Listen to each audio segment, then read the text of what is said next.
And Raymond, since yesterday, in fact, since the beginning of the week, Yeah. a lot of people have been getting in touch with me. They have called and have complained about the reasons why individual bondholders should not be part of it. Yesterday we had, a 65-year-old man, which many of you have shared, ask the question, what becomes of me? Now that I am 65, how do I wait for 15 more years when I am not guaranteed life those 15 years? You've heard the lady make the point that she even fears losing the husband because he wouldn't say anything at home. In fact, she says they cannot pay their ward's school fees because these children who are currently home, they're going to use the bonds to pay for the school fees of those children. School fees that have gone up. Exactly. And that leads me to a very important issue here. I have in front of me the Ghana Financial Stability Fund. Okay? That says that the fund is being established with a target size of 15 billion to be provided by the government of Ghana and its development partners. And the fund will provide liquidity to financial institutions that participate fully in the debt exchange. All financial institutions, banks, SDIs, pension schemes, collective investment schemes, fund managers, brokers, dealers, insurance firms that fully participate in the debt exchange can access the Ghana Financial Stability Fund for augmented liquidity support with effect from the date of the completion of the debt exchange. And we're told the fund will be managed by the Bank of Ghana under unique operational guidelines being developed. What happens to me, the individual bondholder? Yeah. So today, that woman whose wards are staying home because they can't pay the fees, what liquidity support is available to her? So yes, we're talking about all institutions, and we've named them. But these individual bondholders that we want to, include them and are inviting them to participate in this, what happens to them? That's the question I am asking and I am not getting answers to. If today, because I am on retirement and I was expecting to use the proceeds from these bonds to pay for my medical bills, and I cannot pay for my medical bills, what happens to me? What mechanism has government put in place to cushion me, the poor Ghanaian retiree? That poor pensioner who earns 500 Ghana cedis, who took his lump sum and put it in government of Ghana bonds. How do we expect that person to cope? In these times, we're talking about inflation at 54%, and that is national average. Yeah. We need to always make that clarification. That is national average calculated based on weight. But your inflation may differ. If you go to the pumps or if you go to the supermarket, your inflation may differ. So what is government's plan for these persons? Or as always, we didn't think about them. And then after the fact, we will come back and say we have provisions for them. Look at even the new document, for instance. Government reserves the right to even change it, the coupon rate and everything. So what we are talking about today is not cast in stone. Government can still vary them to your advantage or your disadvantage. And if what we have seen is anything to go by,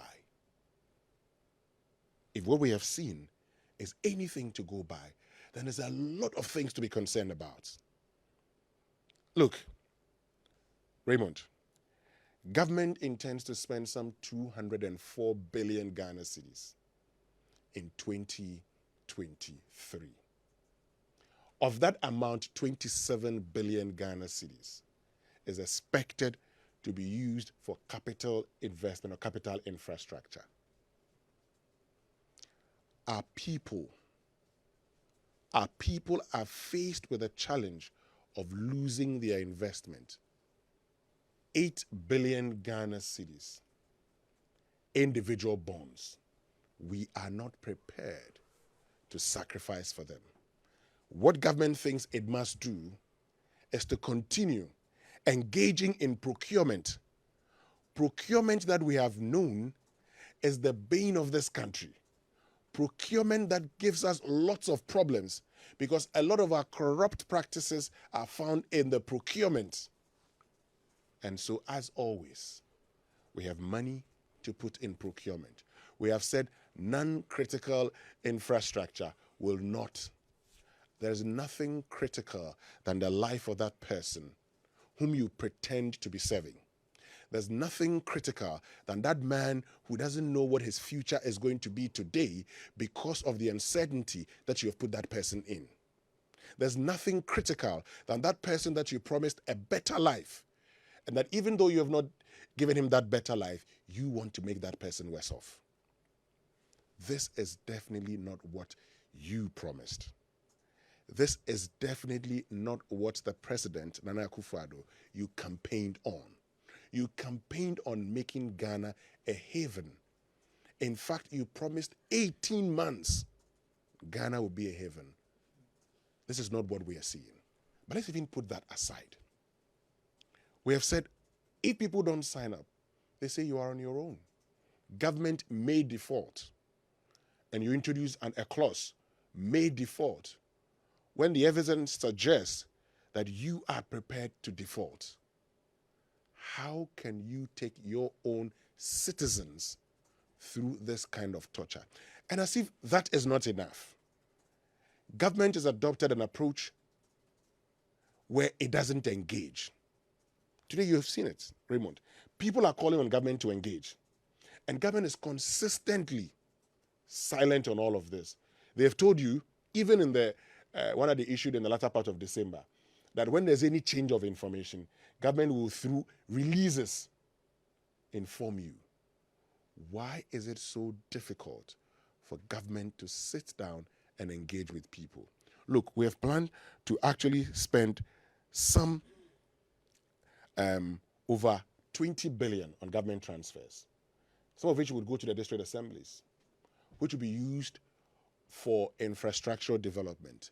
The evidence in this country suggests that, but for the 98 MPs calling for the resignation of Ken Ofori-Atta, District Assembly's Common Fund was in arrears. They had not been paid. We can make sacrifices in this state for the collective good of others.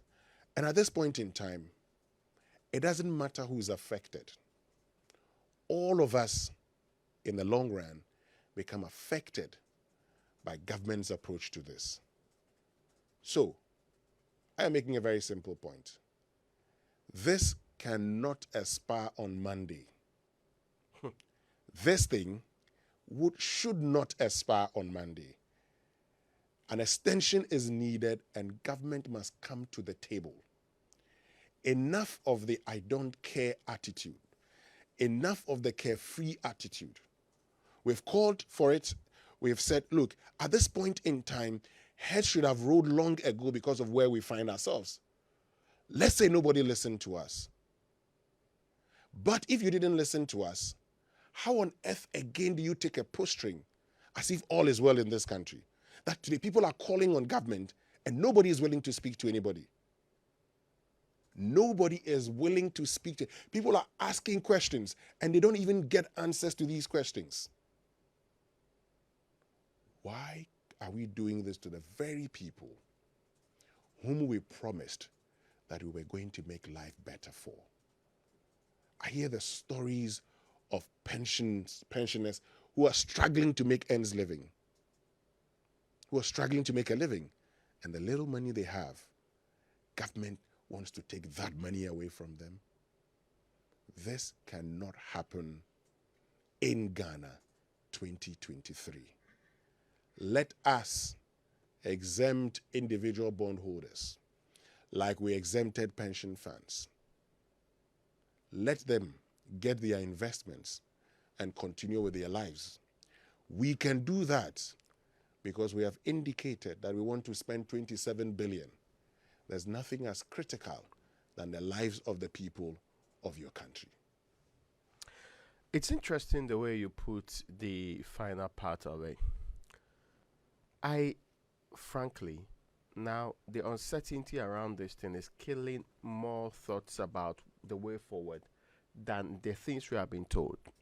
First, it appeared so categorical that we're going to do without individual bondholders.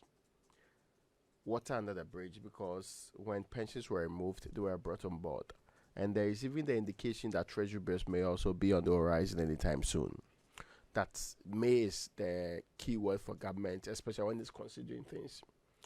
But the entire conversation around this bond has been one of secrecy, some level of shoving it down the throats of people, and also threats, which are indirect ways of doing this. So you are being coerced to take it whether you like it or not.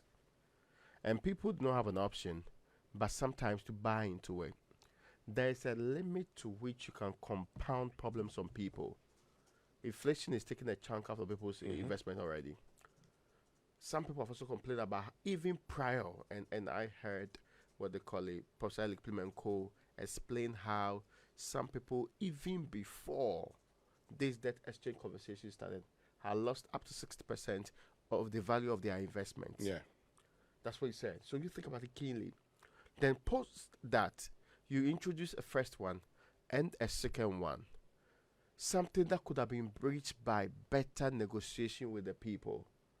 And you see, they didn't start by saying we outlinely reject this. If you get a conversation, let's talk. Exactly. All the groups. So let's discuss this. Let's have a better way of going about it. Let all of us come to the table. Let's put our chips on the table. Let's have a meaningful conversation that impacts the lives of the people. But it's almost like you run down the economy. You pushed us into this ditch. But the same person is so arrogant that you're posturing on even how to deal with the solution. You want it to be all by yourself. Acting like some demigods in action. But if we were indeed demigods, really you would have done a lot more better than this.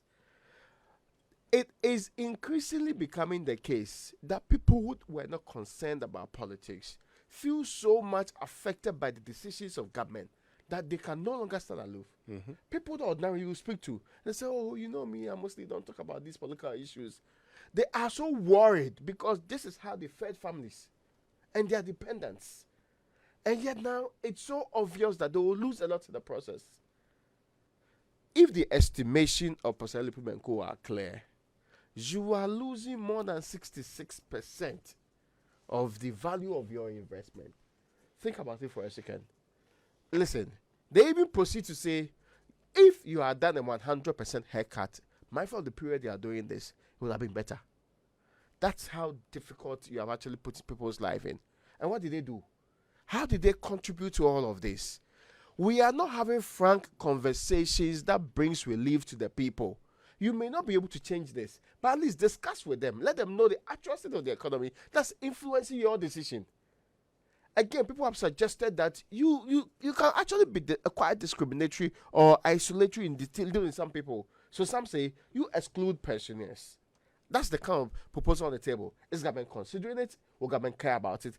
Is it that these people do not have the powers to declare on their own a strike? And they do not have the powers to say that we are going to embark on a demonstration? Or they have not reached that level? That is why they can receive this level of treatment. But you see, the way this country runs, when people talk about individual bondholders, they see them as a select few. These people, there are so many dependents on them. Yeah. So they are not the only ones suffering at the end of the day. Their dependents too are also suffering. A country like Ghana with such poor social system that if you do not take care, you cannot do any proper surgery in this state without support. No. Yeah. No proper treatment without support. Every single week, change the number of people who are soliciting for money here and there, even on social media, for one procedure or the other. But they are soliciting from the rest of us who are supposed to be sharing with them. But if the rest of the people are also having this level of difficulty, who is sharing and who is intervening? So this has big social consequences for all of us. There's also one thing that we are, you see, if you put even aside individual bondholders, we are forgetting the fact that people believe in the financial system is based on trust.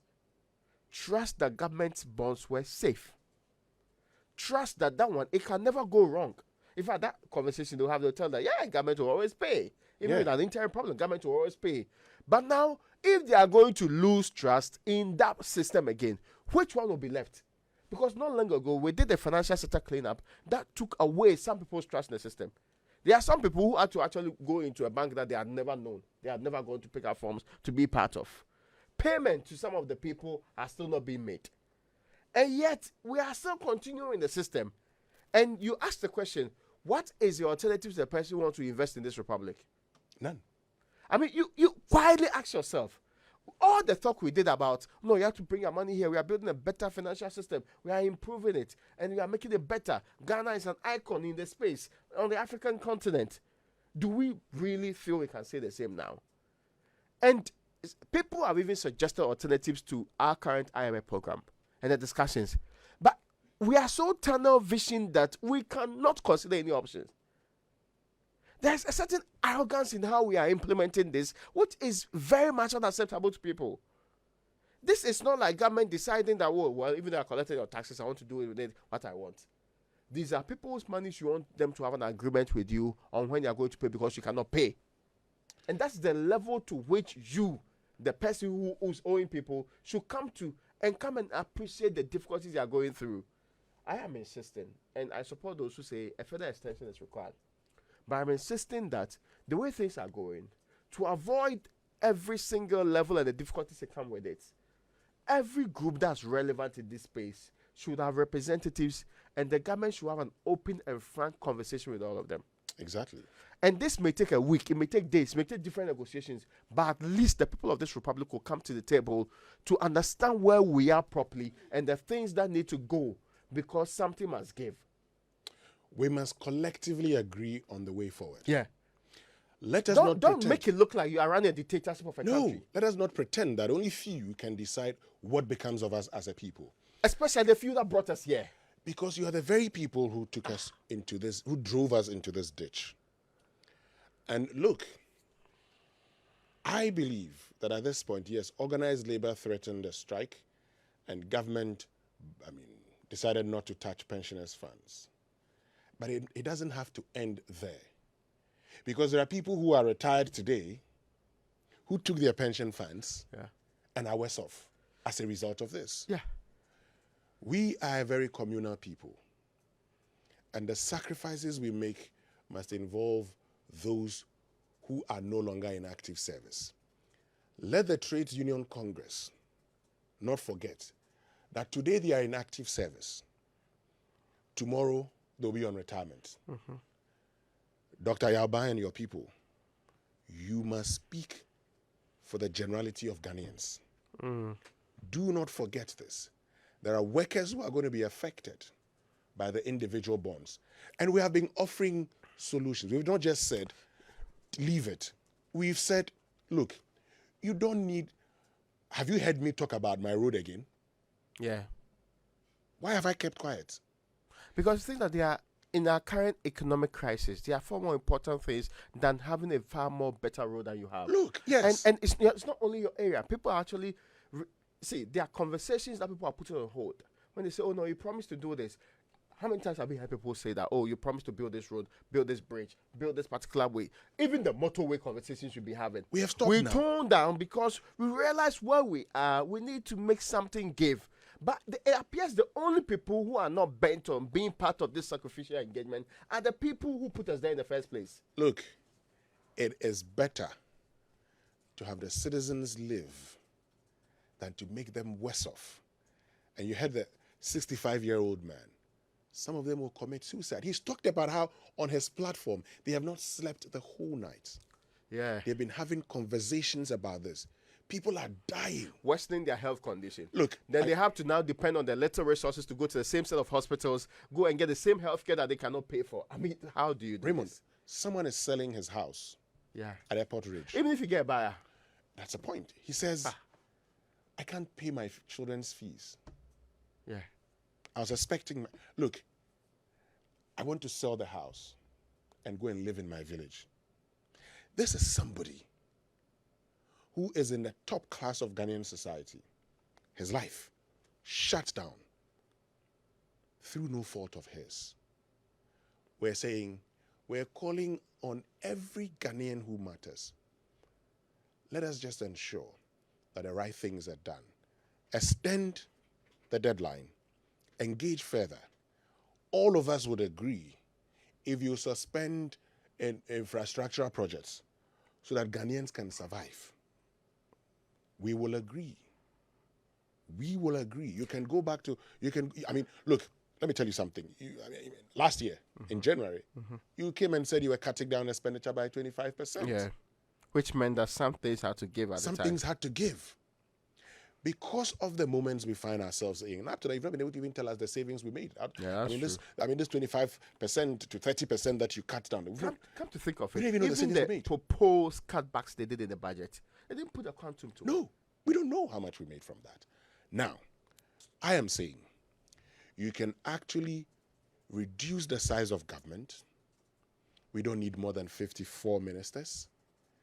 Under the current circumstances, under the current circumstances, if your appointees take salary cuts, not the imaginary 30%, half, because a lot of them are being paid very well, half, let all of us share the burden.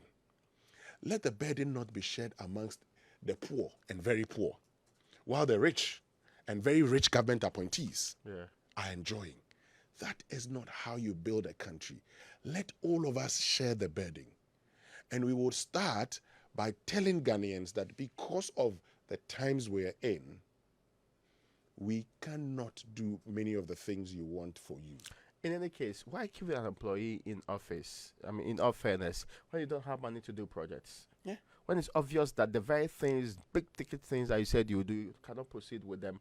Because obviously we are in a very difficult situation. I mean, this may not be forever. This may actually be a temporary position that we are in. But at least let all of us come to the table with an understanding that we are all giving in something. But it appears the only side of the envelope that's moving is the side of the people. The people who are in charge are so comfortable that sometimes the things they contemplate is still discussing issues of cathedral, issues of how to make things that they have been running poorly continue in the directions I've seen. There isn't enough commitment being seen. And when we say these things, we not say it because we hate government. Because we are all agreeing that regardless of how we got here, we need to get out of this particular situation. Let all of us come to the commitment table. It is not being clearly seen. And you see, for a state that was so proud about borrowing and doing all of the conversations around that, a certain candor is required when you are engaging. A certain willingness to show the people that we got it wrong. We are remorseful, and so we will do things right. That is what we expect. Not the we will get it right because the Bible supports us. You don't get automatic God to deliver you out of your problems merely because you believe that you're a Christian nation or you have a higher percentage of people being Christians. There are things you need to do for yourself and by yourself.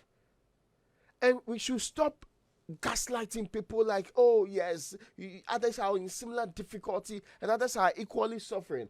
Show me the countries that are doing debt restructuring and doing debt exchange in the world today.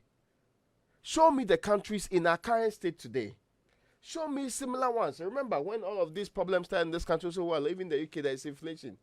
Those with under 10% inflation, those with 12, 13% inflation, are they comparable to our 54%? You know that has even affected people's disposable income. So, in all fairness, there is a thinking that we should have about where we go next. And I'm insisting that unless you come clean to your people, be transparent with them at every level, people will continue to agitate because it's unfair to them. You know, one of the things we don't do right in this country, when it comes to our comparison, is that we compare everything but refuse to compare the right things in other countries. That's true. So in other countries, the whole government would have been resigning. But that one, we don't see it. Why? No. Kwesi Kwarteng. Kwesi Kwarteng. Mere indications of policy direction. It didn't go well. He left. When it had impact on the pound, it was a matter of months. The Prime Minister resigned too. In days. That's what we don't hear. We only compare where inflation is going up there. So now that we like comparison, we should compare the right things too in other jurisdictions. Look, Imagine I told the people of Britain today that you're going to do a debt exchange program.